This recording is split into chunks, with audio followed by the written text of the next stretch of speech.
ওই সাহাবী আবেগ আপ্লুত হয়ে বলেন, হুজুর সব গুনাহ মাফ হলো, মনে হয় এই গুনাহটা মাফ হবে না। কি করেছে বলো, কেমন করে হত্যা করেছে বলো তো। এবার বলছেন, ইয়া রাসূলুল্লাহি, সন্তান স্ত্রী গর্ভে আসলো, সন্তান স্ত্রীর গর্ভে আসার সঙ্গে সঙ্গে 6 মাস হলো, বউটাকে বাপের বাড়ি পাঠায়া দিলাম, শ্বশুর বাড়ি পাঠায়া দিলাম। আমি তাকে ওয়ার্নিং দিলাম, ছেলে হলে নিয়ে আসবা, মেয়ে হলে বলারই দরকার নেই, জীবন্ত পুঁতে হত্যা করবে। আমি এমন চূড়ান্ত কথা বলে দিলাম, সন্তানটা মেয়ে হয়েছে আমাকে না বলে অন্যের বাড়িতে সে সন্তানকে জীবিত রেখে তাকে ধীরে ধীরে তিলে তিলে বড় করেছে। আমাকে বলেছে সন্তান মৃত হয়েছে।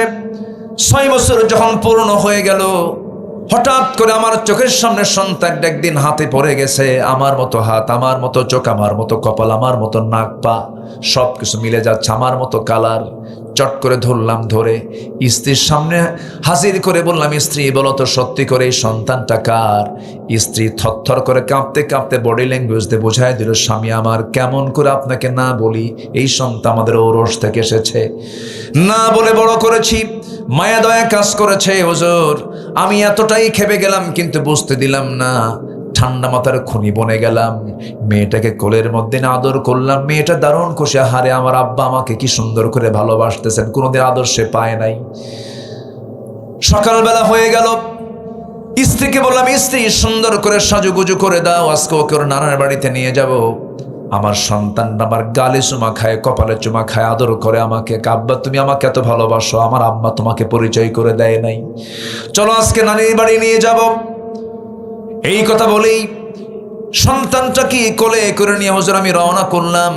রওনা করতে নিয়ে আমি সামনে একটা জঙ্গল যখন পেলাম, জঙ্গলের দিকে রওনা করলাম। মেয়েটার মুখ ছোট হয়ে গেল, মা আব্বা জঙ্গলের দিকে যাও কেন, এদিকে তো নানির বাড়ি না। কিচ্ছু বললাম না। জঙ্গল পার হলাম, ঠিক দুপুরবেলা, প্রচন্ড গরম, শরীর থেকে ঘাম ঝরতেছে হুজুর। প্রচন্ড গরমের মধ্যে কোদাল হাতে নিয়ে গর্ত খনন শুরু করে দিলাম। গর্ত খনন যখন শুরু করলাম, মেয়েটা বারবার বলছে, বাবা নানির বাড়ি যাবা কখন? গর্ত খনন কেন করছো, কি উদ্দেশ্য তোমার বাবা? কিচ্ছু বললাম না। গর্ত খনন যখন করছিলাম, আমার শরীর থেকে ঘামগুলো ঝরে, আর আমার মেয়েটা গামছা দিয়ে সেই ঘামগুলো মুছে মুছে দেয়। আমার দাড়ির ভিতরে সিটকেসে মাটিগুলো পড়ে। আমার ছোট্ট মেয়েটা হাতটার দুটো হাত দিয়ে খিলাল করে করে আমার সেই দাড়ির ময়লাগুলো, মাটিগুলো সাফ করে দেয়, আর বলে, বাবা নানির বাড়ি যাবা কখন? কিচ্ছু বললাম না। গর্ত খনন শেষ হয়ে গেছে। অভিনয় করে মেয়েটার দিকে আমি মুস্কান হাসি মেরে বললাম, মা দেখো তো গর্ত খননটা কেমন হয়েছে। আমার মেয়েটা সরল মনে গর্তের কাছাকাছি চলে গেল। কাছাকাছি গিয়ে যখন উকি মেরে যখন পিছন দিক থেকে দেখতে শুরু করেছে, উকি মেরে যখন দেখা শুরু করেছে, আমি পিছন দিকে চলে আসলাম। সজোরে চক্ষু বন্ধ করে একটা জোরে ধাক্কা মারলাম, গর্তের মধ্যে পড়ে গেছে, উপর হয়ে পড়ে গেল। চট করে চিত হয়ে দুটো হাত এক জায়গায় করে বলছে, বাবা বুঝতে পেরেছি, আমার মার কথা আজকে ঠিক হয়েছে, তুমি আজকে আমাকে মেরে ফেলবা। এটাই যদি তোমার উদ্দেশ্য হয়ে থাকে বাবা, আজকে আমি তোমার কাছে শুধু একটা জিনিস চাবো বাবা, বিনিময়ে কোনোদিন তোমার সামনে আমার চেহারা দেখাবো না। একটাবার তোমার কাছে প্রাণ ভিক্ষা চাই, আমাকে বাঁচায় দাও বাবা। আমি একটাবার বাঁচতে চাই, তোমার হাত থেকে বাঁচতে চাই বাবা। আমার দিল চুল পরিমাণ কোনো নরম হলো না, শিরকিয়াতের কারণে, জাহালাতের কারণে। বড় জোরের একটা পাথর নিয়ে আসলাম, বুক বরাবর মেরে দিলাম, ফিনকি দিয়ে রক্ত বের হয়ে গেল। আব্বা আব্বা বলে চিৎকার করে ডাকে, আমার দিল গলল না। মাটি চাপা দিয়া, বালু চাপা দিয়া জনমের মতো দুনিয়া থেকে বিদায় করে দিলাম হুজুর। যতদিন ইসলাম কবুল করি নাই ততদিন আমার এটা মনে হয় নাই, এমন বড় পাপ করেছে এই কথা কখনো মনে হয় নাই। কিন্তু যেই দিন আপনার হাতে আমি বায়াত গ্রহণ করেছি, সেই দিন থেকে না আজ পর্যন্ত কোনো রাত আমার ঘুম হয় না হুজুর।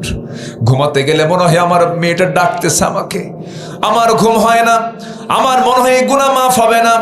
আমার রাসূল সাহাবীকে বুকের মধ্যে জড়িয়ে রেখে তাকে প্রশান্ত করে ঠান্ডা মনে তাকে সুন্দর করে জড়িয়ে ধরে রাসূলকে দেখে বলছেন, সাহাবী রে, আল্লাহর রহমত অনেক বড়, আল্লাহ তোমার এই গুনাহটাও তোমার জীবন থেকে দিন গ্রহণের বিনিময়ে সাফ করে দিয়েছে। জোরে কোন সুবহানাল্লাহ, আরো জোরে বলেন সুবহানাল্লাহ। বিআইয়ি যামবিন কুতিলাত মুসাওয়াদান ওয়া কাযিম। সন্তান মেয়ে সন্তান হলে পরে তাদের চেহারা কালো হয়ে যেত, সেই যুগে রাসূল নারীদেরকে এত সম্মান এত মর্যাদা প্রতিষ্ঠা করলেন। অর্থাৎ এখান থেকে বোঝা যায় নারীদের সম্মান মর্যাদা সুরক্ষিত থাকবে ইসলামের বাইরে না ইসলামের ভিতরে? বলেন বলেন বলেন বলেন। ইসলামের ভিতরে। ইসলাম মানতে হবে। আমার মা ইসলাম যারা মানবে, ইসলামকে যারা প্রতিষ্ঠা করবে তাদের পক্ষে থাকবেন, তাদের জন্য কথা বলবেন, তাদের জন্য কাজ করবেন। আপনার জান্নাত আপনাকে নিতে হবে, আপনাকে জান্নাতে যেতে হবে। যেমন করে হোক জান্নাত যে বান্দা মাহরুম হয়ে যাবে তার চেয়ে বড় বড় কপাল কে হতে পারে? দুনিয়াতে সবার যায়, দুনিয়া রাজারও যায়, ফকিরও যায়, দুনিয়া গরিবের যায়, ফকিরের যায়, সবার যায়, ধনীর যায়। কিন্তু আমার বন্ধু, দুনিয়া তো পার হবেই, কিন্তু সামনের যে জিন্দেগি আসতেছে সেই দিন শুরু হবে কিন্তু শেষ হবে না। সেই দিন আমরা সবাই জান্নাত পেতে চাই না জাহান্নাম পেতে চাই? জান্নাত না জাহান্নাম? জান্নাত পেতে চাই। জান্নাত যদি পেতে চাই জান্নাতের লাইনে উঠতে হবে। আপনার টিকিট যদি মহাস্থানগড় থেকে যদি আপনি টিকিট কেটে যদি আপনি ঢাকা যেতে চান, ঢাকার টিকিট কাটতে হবে। যদি টিকিটটাকে কাটেন যদি পঞ্চগড়, আপনি কি ঢাকা পাবেন নাকি? পাবেন না। আমাকে টিকিটটা কনফার্ম করতে হবে, আমাকে লাইন কনফার্ম করতে হবে। সেই লাইনটার নাম অন্য কিছু নয়, যেটা হরদম আমরা নামাজের মধ্যে সবসময় আল্লাহর কাছে চাই। সবাই বলুন, ইহদিনাস সিরাতাল মুস্তাকিম সিরাতাল্লাযীনা আন'আমতা আলাইহিম গায়রিল মাগদুবি আলাইহিম ওয়ালাদ-দাল্লিন। এরপরে একটু জোরে বলেন, একটু জোরে বলেন, আর একটু জোরে বলেন। একজন সাহাবীর কথা মনে হয়ে গেল। ঈমান শুধু আনলেই হবে না, ঈমানটাকে টিকিয়ে রাখতে হবে। আমার নবীজি মক্কা থেকে হিজরত করে মদিনায় চলে গেলেন। মদিনায় যাওয়ার পরে আমার নবীজি চতুর্দিকে কালিমার দাওয়াত দেওয়া শুরু করলেন। আমার নবীর কানে বহু ইহুদিদের ষড়যন্ত্র চলে আসলো। বহু ষড়যন্ত্রের জাল ছিন্ন করে আমার নবীজি দাওয়াতি মিশন নিয়ে দেশে দেশে বিভিন্ন জায়গায় তিনি দাওয়াতি কাজ করলেন, চিঠি পাঠাতে লাগলেন। আমার নবীজির মদিনা থেকে প্রায় 250 মাইল দূরে একটা জায়গায় তিনি দাওয়াতি কাজ করার জন্য লোক পাঠায়া দিলেন। সেই দাওয়াতি কাজে সাড়া দিয়ে এক টকবকে যুবক কালিমা গ্রহণ করে ফেললেন। আমার নবীজির দাওয়াতে তিনি কালিমা পড়েছেন। সেই যুবকটার নাম হচ্ছে আব্দুল্লাহ। কি নাম বলেন? আব্দুল্লাহ। আব্দুল্লাহর দিন গ্রহণ শোনার সঙ্গে সঙ্গে তার আপন চাচা বলে ফেললো, ভাতিজা শুনলাম তুমি নাকি কালিমা পড়েছ? হ্যাঁ চাচা কালিমা পড়েছে। আপনি শুনবেন কোন? আপনি দেখেন লা ইলাহা ইল্লাল্লাহ। এই কথা শোনা মাত্রই চাচা, আপন চাচা বলতেছে, ভাতিজা তোমার বাপ মরে যাওয়ার পর তোমাকে আমি আস্তে আস্তে করে বড় করেছি, তিলে তিলে আমি তোমাকে সব দেখে শুনে বড় করেছি, তোমার নামের সম্পদ লিখে দিয়েছি। এত কিছু করার পর তুমি বাপ দাদার ধর্মের চনকালি মেরে তুমি নতুন দিন গ্রহণ করলে, কেন? ছেড়ে দাও, তোমাকে ছাড়তে হবে। সঙ্গে সঙ্গে আব্দুল্লাহ বলছেন, চাচা আমি আপনাকে সর্বোচ্চ সম্মান দিয়ে কথা বলছি চাচা, সব জায়গায় আপোষ চলবে। আমি যে দিন গ্রহণ করেছি সেই দিন থেকে আপনি আমাকে এক চুল পরিমাণ নড়াতে পারবেন না। জোরে কোন সুবহানাল্লাহ। সাহাবী বললেন, চাচা আপনি আমাকে কি বলতে চাচ্ছেন? তোর সব কিছু আমি নিয়ে নেব, এখন সব নিয়ে নেব, লোক ডাকবো, একটা সব সম্পদ আমি কেড়ে নেব। মুস্কি হাসিতে বলছে, চাচা আপনি আমাকে এখনো বোঝেন নাই। আমি যে দিন গ্রহণ করেছি, আল্লাহ যদি আমাকে গোটা দুনিয়ার মালিক বানায় দেয়, গোটা দুনিয়ার সম্পদ আপনার হাতে তুলে দেবো, কিন্তু আমি ইসলাম ছাড়বো না। চাচা তো খেপে গিয়ে থাপ্পড় মেরে জমিনে ফেলে দিয়ে, জামা টেনে ছেড়ে ফেলে দিয়ে, রক্তাক্ত করে পরনের লুঙ্গি পর্যন্ত খুলে নিয়ে তাকে ঘর থেকে বের করে দিল। আব্দুল্লাহ উলঙ্গ হয়ে যাবেন কোথায়? মার দরজায় গিয়ে নক করে বলছেন, মা দরজাটা খুলো। দরজা খোলার সঙ্গে সঙ্গে বলছে, মা আমার দিকে তাকায়ও না। আমার চাচা আমাকে মেরে মেরে শেষ পর্যন্ত লুঙ্গিটা পর্যন্ত খুলে নিয়েছে। মা দেখো তো ঘরের মধ্যে কোনো কিছু আছে নাকি। খুঁজে একটা চাদর পাওয়া গেল, কোনো মতো তার সতরটা ঢাকা হলো, গায়ে কোনো কাপড় চোপড় নাই। এবার বলছে, মা প্রচন্ড শীতকাল, সেই সময় বলছে, মা আমি তোমাকে ভালোবাসি, তবে নবীর চাইতে বেশি আমি তোমাকে ভালোবাসি না। সুবহানাল্লাহ বলবেন না? মা আমি তোমাকে ভালোবাসি কিন্তু নবীর চাইতে বেশি ভালোবাসি না। এমনকি মা আমি আমার জীবনের চাইতে আমি আমার রাসূলকে বেশি ভালোবাসি। আমি চলে যাচ্ছি মদিনার দিকে, মা দোয়া করো আমার জন্য। শীতের ভিতরে রওনা দিয়েছেন, পায়ে হেঁটে হেঁটে রওনা দিয়ে দিয়ে মদিনা পর্যন্ত চলে গেলেন। প্রচন্ড শীতকাল সেই সময়। নবীজির দরজায় গিয়ে নক করলেন। দরজা খোলা মাত্র রাসূল তার এমন অবস্থা দেখে ভিতরে ঢুকে গিয়ে আমার নবীজির ব্যবহৃত সুন্দর দুটো জুব্বা হাতে করে এনে বলছেন, আব্দুল্লাহ, জুব্বাটা তাড়াতাড়ি পরো, ঠান্ডা লেগে যাবে। এরপরে বিস্তারিত শোনার পরে রাসূল বলছেন, আব্দুল্লাহ, চিন্তা করো কেন?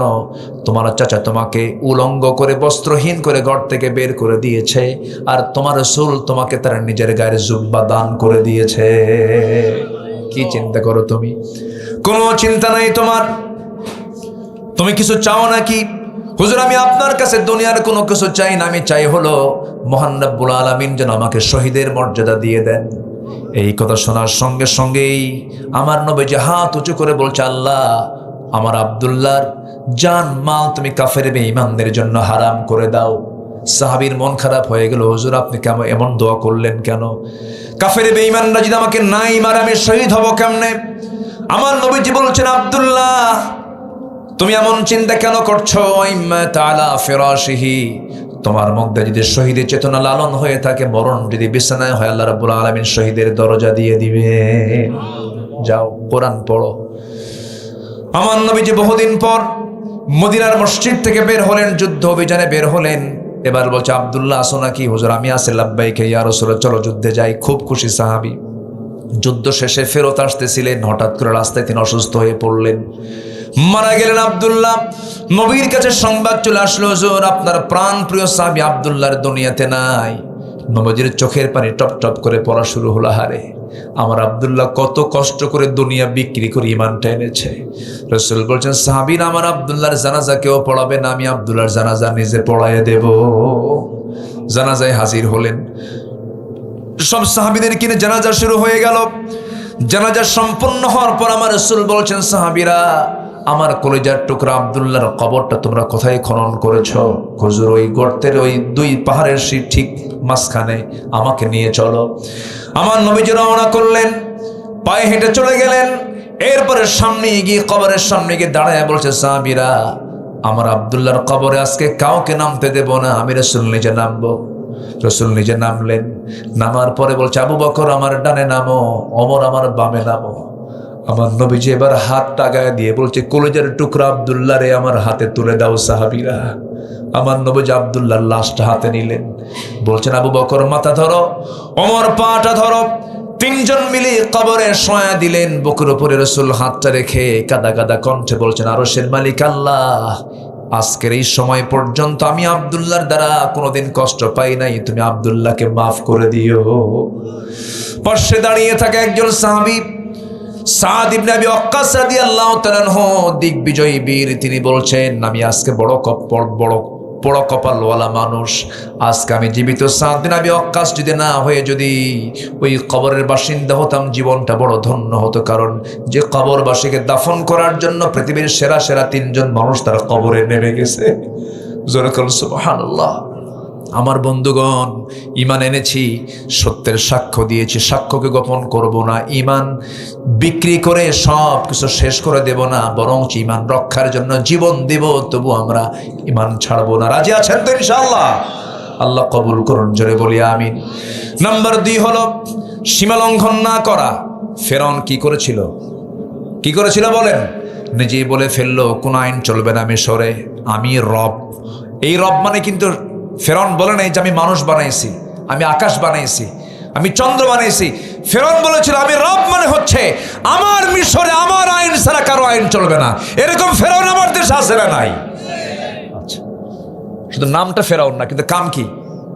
ফেরাউন। যারা আল্লাহর আইন ছাড়া নিজের আইন চালাতে চায়, তার আরেক ফেরাউন। সব দেখা শেষ করেছি। কেউ 25 বছর, কেউ 16 বছর, কেউ 9 বছর, কেয়ারটেকার গভর্নমেন্টের কয়েক বছর, সব দেখা শেষ। আগামীর বাংলাদেশ হচ্ছে কোরআনের বাংলাদেশ। নিজের জীবনে শুরু করবেন, আপনি নিজে আলোকিত হয়ে যাবেন, পরিবারে ট্রিট করবেন, পরিবার আলোকিত হয়ে যাবে। কিন্তু আজকে পরিবার কোরআন দিয়ে আলো না জ্বালায়া ওই মিডিয়ার অনলাইনের মধ্যে সর্বক্ষণ মা ব্যস্ত, মেয়ে ব্যস্ত, ছেলে ব্যস্ত, স্বামী ব্যস্ত। আসতে কন কেন? ছোট্ট একটা 3 বছরের বাচ্চার হাতেও স্মার্টফোন দিয়ে রাখে। সারাদিন গেমস আসক্তিতে সব শেষ হয়ে যাচ্ছে, কোনো আলো নাই, সব অন্ধকার হয়ে যাচ্ছে। এই জন্য কোরআনের এই আলোটা ব্যক্তি জীবনে রাখতে হবে, পরিবারে রাখতে হবে, সমাজে রাখতে হবে। আল্লাহ রাব্বুল আলামিন রাসূলকে উপহার দিয়েছেন, কি সুন্দর করে বলছেন, ক্বাদ জাআকুম মিনাল্লাহি নূরু ওয়া কিতাবুম মুবিন। জোরে বলুন আল্লাহু আকবার। আল্লাহ রাব্বুল আলামিন তার রাসূলকে জানাচ্ছেন, আলিফ লাম রা কিতাবুন আনজালনাহু ইলাইকা লিতুখরিজান নাসা মিনায-যুলুমাতি ইলান নূর। জোরে বলুন আল্লাহু আকবার। নবী, কোরআন আমি নাজিল করেছি শুধু নামাজ মনে করে নয়, নামাজ আদায়ের জন্য নয়, কোরআন নাজিল করেছি আপনার উপরে এই জন্য যেন আপনি অন্ধকারে নিমজ্জিত জাতিকে যেন কোরআনে আলোতে আলোকিত করে যেন তাদেরকে জান্নাতের রাস্তায় তুলে দিতে পারেন। জোরে বলি সুবহানাল্লাহ, আরো জোরে বলি সুবহানাল্লাহ। আমার বন্ধুগণ, আমার নবীজি যে সময় জন্ম নেন, যে এলাকায় জন্ম নেন, যে গোত্রে জন্ম নেন, যে বংশে জন্ম নেন, সেই মক্কার হাওয়া কি ভালো ছিল নাকি বলেন? ওই জনপদে, ওই মক্কা নগরীতে পানির চাইতে মদের প্রচলন বেশি ছিল। মানুষ পানির চাইতে মদ বেশি পান করত। জেনা ছিল নিত্য নৈমিত্তিক ব্যাপার। খুন কাবাদলা খুন ছিল যাদের নীতি। এমনকি তাদের জাহালাতটা এত দূর পর্যন্ত পৌঁছে গিয়েছিল যে আমরা যে কালো কাপড় দিয়ে মোড়ানো যে ঘরটা দেখি, সেই ঘরটার নাম কি বলুন? কাবা। বলেন কি? আর কোরআনের ভাষায় এটাকে বলা হয় বাক্কা। ইন্না আউওয়ালা বাইতু উদিআ লিন-নাসি লাল্লাযী বিবাক্কা। কি? বাক্কা। এই কাবা শরীফ, এই কাবার ভিতরে পর্যন্ত তারা 360টা মূর্তি পর্যন্ত তারা ঢুকিয়ে দিয়েছিল। আজকে হাজিরা ওমরাকারীরা কাবার চতুর্পাশে যেমন তোয়াফ করে, কি করে? তোয়াফ করে। ওই সময় ওই জাহিলি যুগের লোকগুলো তোয়াফ করত উলঙ্গ হয়ে। জোরে কর নাউজুবিল্লাহ। জি জি জি জি, ঠিক আছে। আমার সাথে আপনারা আছেন তো নাকি? চেয়ারম্যান সাহেবের তো এক মাহফিল না, বহু জায়গায় যাওয়া লাগে। কষ্ট হচ্ছে নাকি আপনাদের? এই চেয়ারগুলো একটু পিছায় দেন তো, একটু, হ্যাঁ একটু পিছায় দেন, হ্যাঁ ব্যাস, যেন সবাই ইজিলি দেখতে পারে। আমাকে সময় দিবেন আপনারা? কারো কোনো আপত্তি নাই তো? মা বোন মাহফিল আছে? আসছে মা বোনরা? বলি আলহামদুলিল্লাহ। আল্লাহ তুমি মা বোনদেরকে কবুল করো। জোরে বলি আমিন। সম্মানিত ভাইয়েরা, একটু কান লাগান। আমার নবীজি যে যুগে, যে সমাজে, যে জনপদে এসেছিলেন, ওই সমাজের মানুষগুলো এতটাই অজ্ঞ, বর্বর, অসভ্য ছিল যে নিজের মাকে বিয়ে করত।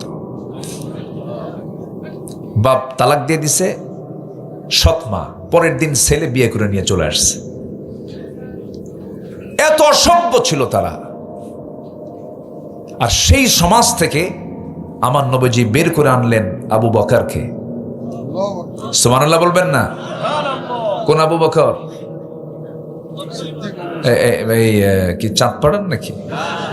কোথাকার? ওই কাবার আশপাশের বাসিন্দা আবু বকরকে বের করে আনলেন ওই সমাজ থেকে, যে সমাজে একটা নারীর কোনো দাম ছিল না, জীবন্ত পুঁতে হত্যা করত। আমি 4 মাস আগে গিয়েছিলাম, আমার 4টে মেয়ে, একটা ছেলে, আমার ওয়াইফ সহ আমরা 7 জন ওমরায় গিয়েছিলাম। তো আমার 4টে মেয়েকে নিয়ে একটা প্রাচীর দেখালাম। বললাম, আম্মু তোমরা আমার মেয়ে না? তোমাদের মতো মেয়ে আজ থেকে 1500 বছর আগে জন্ম নিলে এই প্রাচীর যে দেওয়া আছে, এই প্রাচীরের মধ্যে, এই এরিয়ার মধ্যে এনে বাবা মা সন্তানগুলোকে জীবন্ত পুঁতে হত্যা করত। মেয়ের সন্তান হলো কেন এটাকে তারা মনে করতো অপয়া, বদনসিব, পোড়া কপাল, এটা মনে করে জীবন্ত পুঁতে হত্যা করত। সেই যুগে আমার রাসূল ইসলাম প্রতিষ্ঠার মধ্য দিয়ে বললেন, আমি 4টা মেয়ের বাবা, যার ঘরে 3টা মেয়ে আছে তার জন্য 3টা পৃথক জান্নাত। জোরে বলি সুবহানাল্লাহ।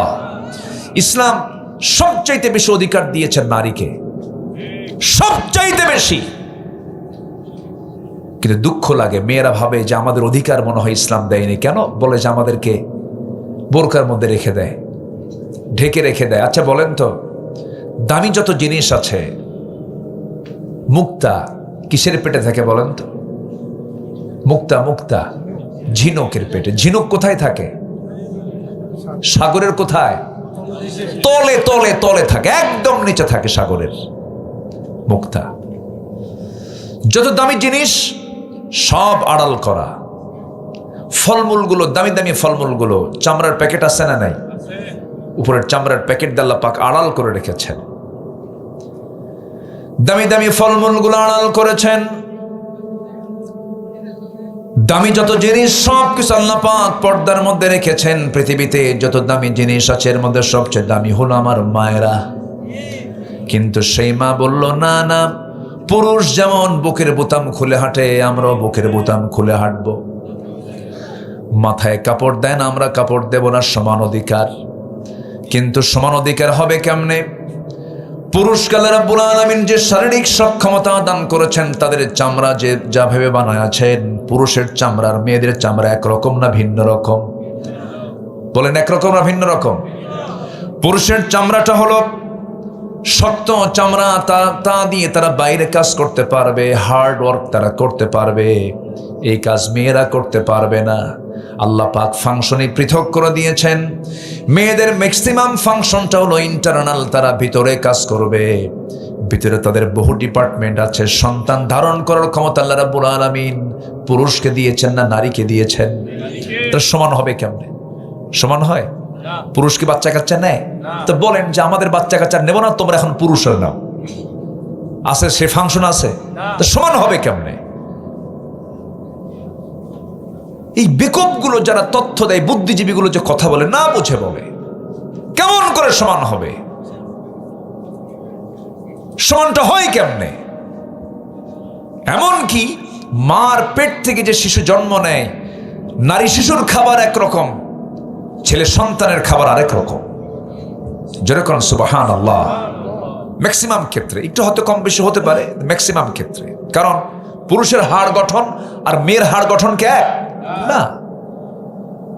পুরুষের হাড় হলো শক্তিশালী বেশি, মেয়েদের হাড়ের সেই শক্তিশালী নয়। মেয়েদেরকে আল্লাহ রাব্বুল আলামিন কোমল নরম করে পুরুষের চাইতে একটু দুর্বল করে, শক্তিশালী বেশি সমান না করে একটু দুর্বল করে বানিয়েছেন। কারণ সমান হলে তো মারামারি লাগলে কেউ কম না। কি আসতে কন কেন? পুরুষ যদি বেশি শক্তিশালী না হয়, মহিলা যদি বেশি শক্তিশালী হয়, তাহলে কি নেতা যদি দুর্বল হয় তাহলে কর্মী মানবে তারে? আসতে কয় স্বামী স্ত্রী নামাজে দাঁড়াইছে, ইমামকে আসতে কি ইমামকে আর রিজালু কাওয়ামুনা আলান নিসা। পুরুষ নারীকে চালাবে না নারী পুরুষকে চালাবে? আসতে কয় বলেন পুরুষ নারীকে চালাবে। এটা কি মোল্লার কথা না আল্লাহর কথা? আল্লাহর কথা। চালাতে হবে তো একজনকে। এর মানে কি মহিলা চলতেছে বলি মহিলার দাম নাই? অবশ্যই দাম আছে। একজন তো নেতা হতেই হবে। আল্লাহ তাআলা মেয়েদের ব্রেনের সেল দিয়েছেন 39টা, পুরুষের ব্রেনের সেল দিয়েছেন হলো 49টা। কম হলো কয়টা? দোষ কার? আল্লাহর দোষ। ফয়সালা কার? আল্লাহ করে দিয়েছেন। এখানে বলে অনেক কিছু বলে যে ইসলাম নারীকে ঠকাইছে। কেন? ভাই 2 বিঘা, মেয়ে বোন পায় 1 বিঘা। বদমাইশগুলো গবেষণা না করি কথাগুলো বলে। আচ্ছা বলেন তো, সম্পদের ক্ষয় পুরুষের বেশি না মহিলার বেশি? বলেন। পুরুষের সম্পদের ক্ষয়ের পরিমাণ কম না বেশি? বেশি। মেয়েদের সম্পদের কোনো ক্ষয় আছে? কোনো ব্যয় আছে? আপনার বউ যদি 1000 কোটি টাকার মালিক হয়, তার জন্য স্বামী পালা ফরজ না, স্বামীর জন্য বউ লালন পালন করা ফরজ। আল্লাহ পাক পুরুষকে দায়িত্ব দিয়েছেন, কিন্তু নারীকে এই দায়িত্ব আল্লাহ পাক দেননি। এরপরও বলে ইসলাম ঠকাইছে, যেরকম নাউজুবিল্লাহ। বোঝে না নারী হিসাবে, মা হিসাবে, স্ত্রী হিসাবে আল্লাহ পাক যে সম্মানটা দিয়েছেন পৃথিবীর কোথাও গিয়ে এই নারী সে সম্মান পাবে না। জোরে বলুন সুবহানাল্লাহ। সেই যুগে নারীর কোনো দাম ছিল না।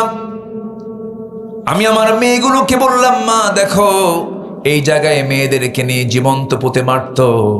আমি দেখি আমার 3 নাম্বার মেয়েটার চোখে পানি, কাব্বু এরকম করে বাপরা মারে। বললাম, মা মারতো না, কিন্তু জাহালাতের কারণে মেরেছে, সামাজিক কারণে মেরেছে। আমার নবীজি একদিন মসজিদে নববীর মধ্যে বসা, আমার নবীজি বসে আছেন, এমন সময় একজন সাহাবী কাদা কাদা কণ্ঠে নবীর সামনে গিয়ে বলছেন, হুজুর আমার মনে হয় সব গুনাহ মাফ হবে, একটা গুনাহ মাফ হবে না। ডুকরে ডুকরে কাঁদতেছেন। বললেন, তুমি কাঁদো কেন সাহাবী, কি হয়েছে? হুজুর নিজের হাতে নিজের কন্যা সন্তানকে জীবন্ত পুঁতে হত্যা করেছি। আমার রাসূল বলছেন, সাহাবী কেমন করে মারলা একটু বলো তো দেখি। আমার রাসূল মাঝে মাঝে শুনতেন কথা, সামনে বসায় নিলেন। যে কোনো মানুষ যদি খুব কষ্টে থাকে সেই সময় তাকে কথা বলতে দিলে তার দুঃখ কষ্ট একটু দূর হয়। দূর হয় কিনা বলেন? খুব কষ্ট নিয়ে আছে, একটু বলো তো, একটু খুলে বলো। বললেই তার যে একটা মানে বিশাল টেনশন, সেখান থেকে সে একটু চাপ মুক্ত হয়ে যায়। রাসূল বলেন, বলো তো, সামনে বসায় দিলেন। ওই সাহাবী আবেগ আপ্লুত হয়ে বলেন, হুজুর সব গুনাহ মাফ হলো, মনে হয় এই গুনাহটা মাফ হবে না। কি করেছে বলো, কেমন করে হত্যা করেছে বলো তো। এবার বলছেন, ইয়া রাসূলুল্লাহি সন্তান স্ত্রী গর্ভে আসলো, সন্তান স্ত্রীর গর্ভে আসার সঙ্গে সঙ্গে 6 মাস হলো। বউটাকে বাপের বাড়ি পাঠায়া দিলাম, শ্বশুর বাড়ি পাঠায়া দিলাম। আমি তাকে ওয়ার্নিং দিলাম, ছেলে হলে নিয়ে আসবা, মেয়ে হলে বলারই দরকার নেই, জীবন্ত পুঁতে হত্যা করবে। আমি এমন চূড়ান্ত কথা বলে দিলাম, সন্তানটা মেয়ে হয়েছে আমাকে না বলে অন্যের বাড়িতে সে সন্তানকে জীবিত রেখে তাকে ধীরে ধীরে তিলে তিলে বড় করেছে। আমাকে বলেছে সন্তান মৃত হয়েছে। 6 বছর যখন পূর্ণ হয়ে গেল, হঠাৎ করে আমার চোখের সামনে সন্তানটা একদিন হাতে পড়ে গেছে। আমার মতো হাত, আমার মতো চোখ, আমার মতো কপাল, আমার মতো নাক পা সবকিছু মিলে যাচ্ছে, আমার মতো কালার। চট করে ধরলাম, ধরে স্ত্রীর সামনে হাজির করে বললাম, স্ত্রী বলো তো সত্যি করে এই সন্তানটা কার? স্ত্রী থরথর করে কাঁপতে কাঁপতে বডি ল্যাঙ্গুয়েজ দিয়ে বোঝায় দিল, স্বামী আমার, কেমন করে আপনাকে না বলি, এই সন্তান আমাদের ঔরস থেকে এসেছে, না বলে বড় করেছি, মায়া দয়া কাজ করেছে। হুজুর আমি এতটাই খেপে গেলাম, কিন্তু বুঝতে দিলাম না। ঠান্ডা মাথার খুনি বনে গেলাম, মেয়েটাকে কোলের মধ্যে আদর করলাম। মেয়েটা দারুণ খুশি, হারে আমার আব্বা আমাকে কি সুন্দর করে ভালোবাসতেছেন, কোনোদিন আদর সে পায় নাই। সকালবেলা হয়ে গেল, স্ত্রীকে বললাম, স্ত্রী সুন্দর করে সাজুগুজু করে দাও, আজকে ওকে ওর নানার বাড়িতে নিয়ে যাব। আমার সন্তানটা আমার গালে চুমা খায়, কপালে চুমা খায়, আদর করে আমাকে। আব্বা তুমি আমাকে এত ভালোবাসো, আমার আম্মা তোমাকে পরিচয় করে দেয় নাই, চলো আজকে নানির বাড়ি নিয়ে যাব। এই কথা বলেই সন্তানটাকে কোলে করে নিয়ে হুজুর আমি রওনা করলাম। রওনা করতে নিয়ে আমি সামনে একটা জঙ্গল যখন পেলাম, জঙ্গলের দিকে রওনা করলাম। মেয়েটার মুখ ছোট হয়ে গেল, মা আব্বা জঙ্গলের দিকে যাও কেন, এদিকে তো নানির বাড়ি না। কিচ্ছু বললাম না। জঙ্গল পার হলাম, ঠিক দুপুরবেলা, প্রচন্ড গরম, শরীর থেকে ঘাম ঝরতেছে। হুজুর প্রচন্ড গরমের মধ্যে কোদাল হাতে নিয়ে গর্ত খনন শুরু করে দিলাম। গর্ত খনন যখন শুরু করলাম, মেয়েটা বারবার বলছে, বাবা নানির বাড়ি যাবা কখন? গর্ত খনন কেন করছো, কি উদ্দেশ্য তোমার বাবা? কিচ্ছু বললাম না। গর্ত খনন যখন করছিলাম আমার শরীর থেকে ঘামগুলো ঝরে, আর আমার মেয়েটা গামছা দিয়ে সেই ঘামগুলো মুছে মুছে দেয়। আমার দাড়ির ভিতরে সিটকেসে মাটিগুলো পড়ে। আমার ছোট্ট মেয়েটা হাতটার দুটো হাত দিয়ে খিলাল করে করে আমার সেই দাড়ির ময়লাগুলো, মাটিগুলো সাফ করে দেয়, আর বলে, বাবা নানির বাড়ি যাবা কখন? কিচ্ছু বললাম না। গর্ত খনন শেষ হয়ে গেছে। অভিনয় করে মেয়েটার দিকে আমি মুস্কান হাসি মেরে বললাম, মা দেখো তো গর্ত খননটা কেমন হয়েছে। আমার মেয়েটা সরল মনে গর্তের কাছাকাছি চলে গেল। কাছাকাছি গিয়ে যখন উকি মেরে যখন পিছন দিক থেকে দেখতে শুরু করেছে, উকি মেরে যখন দেখা শুরু করেছে, আমি পিছন দিকে চলে আসলাম। সজোরে চক্ষু বন্ধ করে একটা জোরে ধাক্কা মারলাম, গর্তের মধ্যে পড়ে গেছে, উপর হয়ে পড়ে গেল। চট করে চিত হয়ে দুটো হাত এক জায়গায় করে বলছে, বাবা বুঝতে পেরেছি আমার মার কথা আজকে ঠিক হয়েছে, তুমি আজকে আমাকে মেরে ফেলবা, এটাই যদি তোমার উদ্দেশ্য হয়ে থাকে বাবা, আজকে আমি তোমার কাছে শুধু একটা জিনিস চাবো বাবা, বিনিময়ে কোনোদিন তোমার সামনে আমার চেহারা দেখাবো না, একটাবার তোমার কাছে প্রাণ ভিক্ষা চাই, আমাকে বাঁচায় দাও বাবা, আমি একটাবার বাঁচতে চাই, তোমার হাত থেকে বাঁচতে চাই বাবা। আমার দিল চুল পরিমাণ কোনো নরম হলো না, শিরকিয়াতের কারণে, জিহালাতের কারণে। বড় জোরের একটা পাথর নিয়ে আসলাম, বুক বরাবর মেরে দিলাম, ফিনকি দিয়ে রক্ত বের হয়ে গেল। আব্বা আব্বা বলে চিৎকার করে ডাকে, আমার দিল গলল না, মাটি চাপা দিয়া, বালু চাপা দিয়া জনমের মতো দুনিয়া থেকে বিদায় করে দিলাম হুজুর। যতদিন ইসলাম কবুল করি নাই ততদিন আমার এটা মনে হয় নাই, এমন বড় পাপ করেছে এই কথা কখনো মনে হয় নাই। কিন্তু যেই দিন আপনার হাতে আমি বায়াত গ্রহণ করেছি, সেই দিন থেকে না আজ পর্যন্ত কোনো রাত আমার ঘুম হয় না হুজুর। ঘুমাতে গেলে মনে হয় আমার মেয়েটা ডাকতেছে আমাকে, আমার ঘুম হয় না, আমার মনে হয় গুনাহ মাফ হবে না। আমার রাসূল সাহাবীকে বুকের মধ্যে জড়িয়ে রেখে তাকে প্রশান্ত করে ঠান্ডা মনে তাকে সুন্দর করে জড়িয়ে ধরে রাসূলকে দেখে বলছেন, সাহাবী রে, আল্লাহর রহমত অনেক বড়, আল্লাহ তোমার এই গুনাহটাও তোমার জীবন থেকে দিন গ্রহণের বিনিময়ে সাফ করে দিয়েছে। জোরে কোন সুবহানাল্লাহ, আরো জোরে বলেন সুবহানাল্লাহ।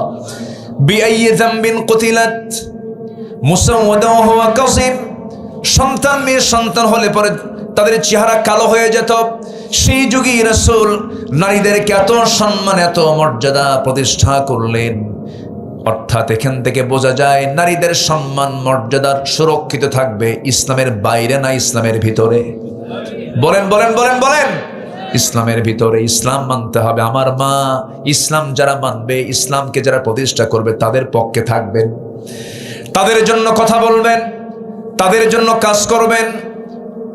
আপনার জান্নাত আপনাকে নিতে হবে, আপনাকে জান্নাতে যেতে হবে। যেমন করে হোক জান্নাত যে বান্দা মাহরুম হয়ে যাবে, তার চেয়ে বড় বড় কপাল কে হতে পারে? দুনিয়াতে সবার যায়, দুনিয়া রাজারও যায়, ফকিরও যায়, দুনিয়া গরিবের যায়, ফকিরের যায়, সবার যায়, ধনীর যায়। কিন্তু আমার বন্ধু, দুনিয়া তো পার হবেই, কিন্তু সামনের যে জিন্দেগি আসতেছে সেই দিন শুরু হবে, কিন্তু শেষ হবে না। সেই দিন আমরা সবাই জান্নাত পেতে চাই না জাহান্নাম পেতে চাই? জান্নাত না জাহান্নাম? জান্নাত পেতে চাই। জান্নাত যদি পেতে চাই, জান্নাতের লাইনে উঠতে হবে। আপনার টিকিট যদি মহাস্থানগড় থেকে যদি আপনি টিকিট কেটে যদি আপনি ঢাকা যেতে চান, ঢাকার টিকিট কাটতে হবে। যদি টিকিটটাকে কাটেন যদি পঞ্চগড়, আপনি কি ঢাকা পাবেন নাকি? পাবেন না। আমাকে টিকিটটা কনফার্ম করতে হবে, আমাকে লাইন কনফার্ম করতে হবে। সেই লাইনটার নাম অন্য কিছু নয়, যেটা হরদম আমরা নামাজের মধ্যে সবসময় আল্লাহর কাছে চাই। সবাই বলুন, ইহদিনাস সিরাতাল মুস্তাকিম সিরাতাল্লাযীনা আন'আমতা আলাইহিম গায়রিল মাগদুবি আলাইহিম ওয়ালাদ-দাল্লিন। এরপরে একটু জোরে বলেন, একটু জোরে বলেন, আর একটু জোরে বলেন। জান্নাতের রাস্তা কয়টা? বলেন, জান্নাতের রাস্তা কয়টা? বলেন। বাঁকা পথ না সোজা পথ? সিরাতুল মুস্তাকিম। এই সিরাতুল মুস্তাকিমের উপরে টিকে থাকতে হবে, ইসলামকে নিয়ে থাকতে হবে। যার নামাজ ইসলামের উপরে কিন্তু রাজনীতি ইসলামের বাইরে, সে মুনাফিক, সে মুসলমান হতে পারে না। নামাজ পড়ি কি দিয়া? ইসলাম দিয়া। নামাজ পড়ি কি দিয়া? আমার রাজনীতি করতে হবে কি দিয়া? ইসলাম দিয়ে। কষ্ট পাচ্ছেন মনে হয়? খুঁজে লাইন তো চেঞ্জ করলেন আবার দেখি। আমাদের তো ওয়াজ করতে দেয়নি 16 বছর, সারি নাই, ওয়াজ করছে, জেল খাটছে। এই যে সেলিম ভাই কই আছে তো? না, একসঙ্গে ছিলাম তো, জেল পার্টনার আমার, একসঙ্গে ছিলাম। কোনো কারণ ছিল না, কোনো দোষ ছিল না। মাহফিল শেষ করে বাসায় শুয়ে আছে, রাত 3টার দিকে গিয়ে বলতেছে, দরজা খুলেন, ওসি সাহেব সালাম দিয়েছে, আপনাকে চা খাওয়ার দাওয়াত। রাত 3টায় চা খায়, নিয়ে গেল। সকালবেলা বলতেছে, হুজুর মাফ করে দিয়েন, বদদোয়া দিয়েন না। ওসি সাহেব বলতেছে, বললাম বদদোয়া দেবো না মানে? আমরা ধরে আনছেন, বদদোয়া দেবো না কেন? হুজুর বদদোয়া দিয়েন না হুজুর। ছেলে মেয়ে আছে, চাকরি রক্ষা করা ফরজ, যদি ছেড়ে দিই তাহলে তো আমার চাকরি থাকবে না। চাকরি বাঁচান তো ফরজ, আমি বলি ইমান বাঁচান তো নফল। ধরে নিয়ে চলে আসলো, হ্যান্ডক্যাফ লাগালো, যদি পালায় দৌড় মারি। হ্যান্ডক্যাফ লাগায়া কোর্টে চালান দিল। কোর্টের বিচারক আমার দিকে তাকায়, জিব্বে কামড় মেরে কয়, হুজুরে ধরে আনলো কেনা? মামলার ধারার দিকে চায়, দেখেছে এমন মামলা দিছে, রাষ্ট্রদ্রোহ মামলা, জামিন দিলে চাকরি থাকবে না। ধরে নিয়ে আমার আবার কোর্টে কি বলে জেলখানার দিকে নিয়ে চলে গেল। তখন সেলিম ভাই ভিতরে, তো ঢুকায় দেওয়ার সঙ্গে সঙ্গে এক মুরব্বী দেখে সামনে বসা, মুরব্বী প্রায় 80 বয়স হবে। তো মুরব্বীকে দেখে উনি আমাকে চিনছে, চিনেই বলতেছে, হুজুর আপনি জেলখানায়? খুব খুশি হলাম। বললাম খুশি হলেন কেন চাচা, কি হয়েছে? কি বাবা, বহু ওয়াজ মাহফিল শুনছি আপনার, ওয়াজের শেষে বুড়া মানুষ নড়তে পারি না, এত চেষ্টা করছে মোসাফা করবো পারি নাই, আল্লাহ পাক এত সুন্দর মিলাই দিছে, দোয়া করে আপনি জেলখানায় থাকেন। এমন দোয়া করছে সহজে জামিনও হয় না, বুঝলেন? এই সেলিম ভাই আছেন তো? বসেন না, সামনে পিছনে থাকেন কেন? সামনের সিট, সামনের কাতার পূরণ করুন, কাতার সোজা করুন, বসেন। সম্মানিত ভাইয়েরা, বললাম চাচা আপনি জেলখানায় কেন? কে বাবা, বোমা হামলা, মানে বোমার নামে মামলা দিয়েছে, বোমা বোমা মানে বোমা হামলার মামলা দিয়েছে তার নামে। 80 বছরের বুড়ার নামে দিয়েছে বোমা হামলার মামলা। বলেন তো বোমা কি জায়গায় পড়বে না মাথায় পড়বে? এগুলো করেছে ওরা। জুলুম করবে যারা, মামু বাড়ি দিল্লি গিয়ে বসে থাকবে তারা। সিগন্যাল দিয়ে দিলাম, জুলুম করবেন যারা ওই জায়গায়, ওই যে ঠিকানা তো আছেই, ওখানে গিয়ে বসে থাকতে হবে। কথা বোঝা গেল? এই একটা বাক্যের মধ্যে কিন্তু অনেক বড় সিগন্যাল আছে। রাগ করতেছেন নাকি আপনারা? জুলুম করা যাবে না। এই জুলুম শুধু রাষ্ট্র না, পরিবারও করা যাবে না। অনেক স্বামী আছে বউকে পিটায়, ভাবে পিটানো সুন্নতে মুআক্কাদা আছে, কিন্তু এরকম বেকুব কিছু আছে না? উঠতে বসতে পিটায়। হুজুর আজকের মারা এত খুশি, হুজুর ভালো করে রাখন, স্বামী আমার এখানে বসে আছে, মারবেন কেন? এটা জুলুম। জুলুম করা যাবে না। বোনকে সম্পদ বোঝায় দেয় না, এটা কি জুলুম না? বাপ মরে গেছে কত আগে, মরে যাওয়ার পরপরই তো মিম্মা তারাকাল ওয়ালিদাইন, কোরআন বলছে সূরা নিসা শুরুর দিকে দেখেন, প্রথম রুকুতে দেখেন, মিম্মা তারাকাল ওয়ালিদাইন লিযাকারি মিসলু হাযযিল উনসাইন। মরে গেছে, সঙ্গে সঙ্গে মেয়ে সন্তান তার সম্পত্তির ওয়ারিস হয়ে গেছে। বোন সম্পত্তি চাইলেই ভাই এরকম গরুর মতো চোখ বানায়। আছে কিনা বলেন? আছে কিনা? ও জান্নাত পাবে? কেমনে জান্নাত পাবে? কিন্তু তাহাজ্জুদ পড়ে আবার। বোনকে সম্পদ দেন, এক যুগ চলে যায়, বোন বড় সাহস পায় না। যদি বেশি বলতে যাই, বাপের বাড়ি যাওয়াই তো বন্ধ হয়ে যাবে, বাপ নাই, ভাই কথা বলবে না, তাহলে যাবো কেমনে? এমন চাপে রাখে। এক যুগ চলে গেল, হঠাৎ করে ওই বোনের জায়গার উপরে আবার যে ধানগুলো, সে ধান বেচে ওমরে যাবে, কইর তেল দিয়া। আছে নাকি এলাকায় এই কথা? কইর তেলে কই ভাজা, বাস ওমরায় গিয়ে সব জমজম কূপের পানি, আজোয়া, খেজুর, যা কিছু সব নিয়ে আসে। মদিনা থেকে একটা সোনার চেন নিয়ে আসছে, বোন পাবে 1 কোটি টাকার জায়গা, আর নিয়ে আসছে হলো 2 লাখ টাকার একটা চেন। নিয়ে এসে বোনকে দাওয়াত দেয়, বোন তুমি কোথায়? তাড়াতাড়ি আসো, তোমার জন্য মক্কায় দোয়া করেছি, কাবার দরজা ধরে ধরে তোমার জন্য দোয়া করছি, বোন খুব ভালোবাসি তোমাকে। এরপরে সুন্দর করে বলে, বোন বসো, এই যা জোয়া খেজুর খাও, অসুখ সারবে, জমজম পানি আনছি, তোমার নিয়ত পূরণ হবে। বোন তুমি একটু মাথাটা নিচু করো, তোমার জন্য সোনার চেন আনছি, সোনার মদিনা থেকে সোনার একটা চেন গলায় লাগায় দিয়া। বোন তো মহা খুশি, মেয়েরা একটু প্রশংসা পাইলেই খুশি। পাশে বসায় দিয়ে বোনকে এবার সুন্দর করে ওয়াজ করতেছে, বোন একটা কথা বলবো, রাগ করবা না, তোকে না বলো। কি বলবা? অংশ নিলে কিন্তু ধ্বংস হয়। কত বড় বদমাইশ! অংশ নিলে কি হয়? ধ্বংস হয়। সব শেষ হয়ে গেল। যতক্ষণ সে ওমরা এই যে নিয়ত করে যে গেছে, ওর নিয়ত ঠিক আছে কন্ত? কিছু কিছু লোক আছে প্রত্যেক বছরই ওমরায় আর হজে যায়, আছে না? আছে কিনা বলেন? 20 বার হজ করছে। কয়বার? 20 বার। কয়বার? আমি 20 বার হজ করছি। রসুল করছেন একবার। রসুল করছেন কয়বার? একবার। রসুলের জীবনে হজ কয়বার? একবার। আর 20 বার হজ করেও সুদ খাওয়া ছাড়ে না। আছে না নাই? সুদ আছে এলাকায়? আজ থেকে সুদ আছে এলাকায়? সুদ নাই? সুদ কি শুধু এখানকার সমস্যা না, গোটা দেশের সমস্যা?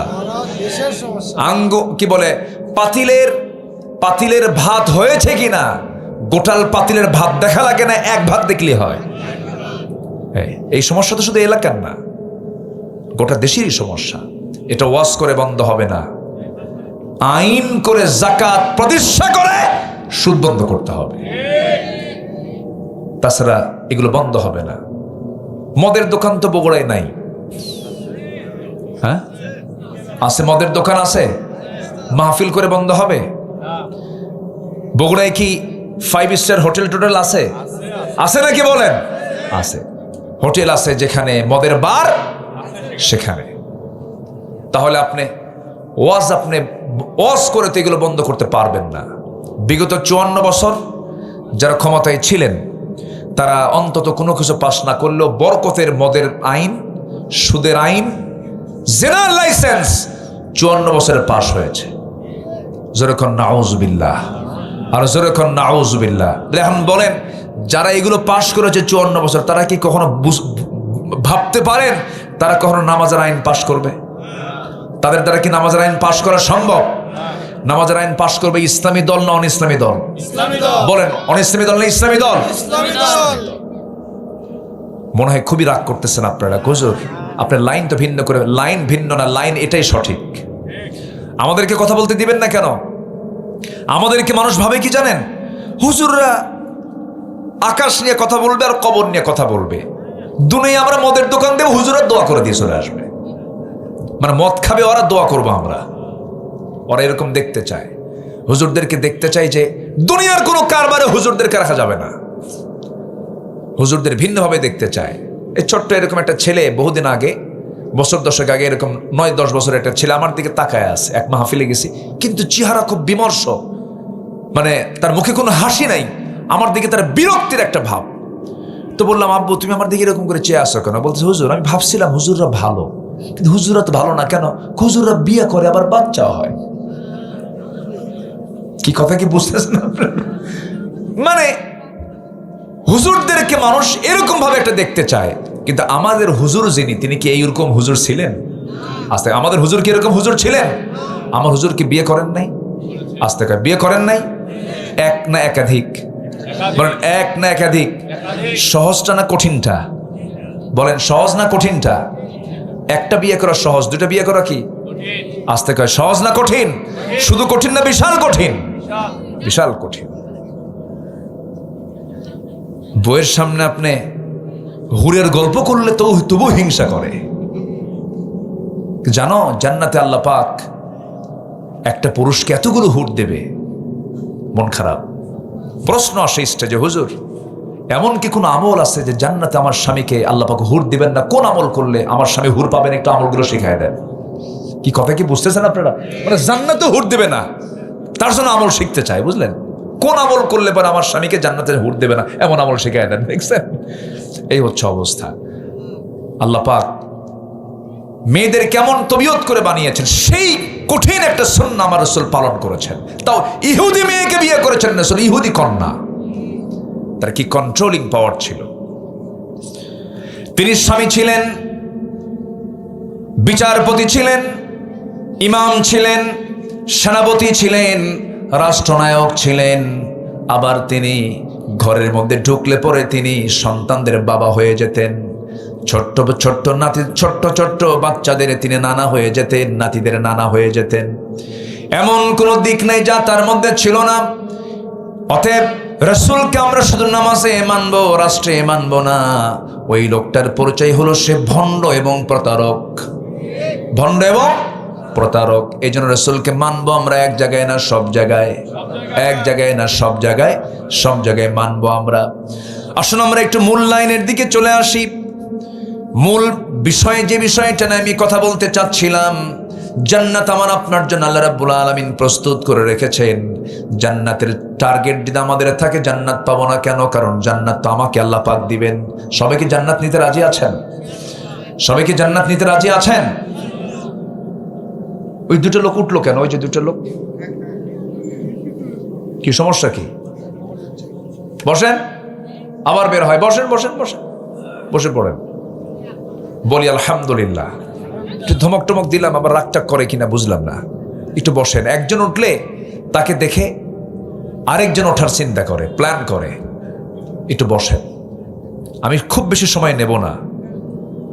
আমি আপনার বিরক্তি আসার আগেই, আপনার যেন কষ্ট না হয়, হয়তো বিরক্তি না, কষ্ট না হয়। আজকে বিগত সময়ের চাইতে আজকে ঠান্ডা কম না বেশি? বাইরে যান, টের পাচ্ছে না কিছু।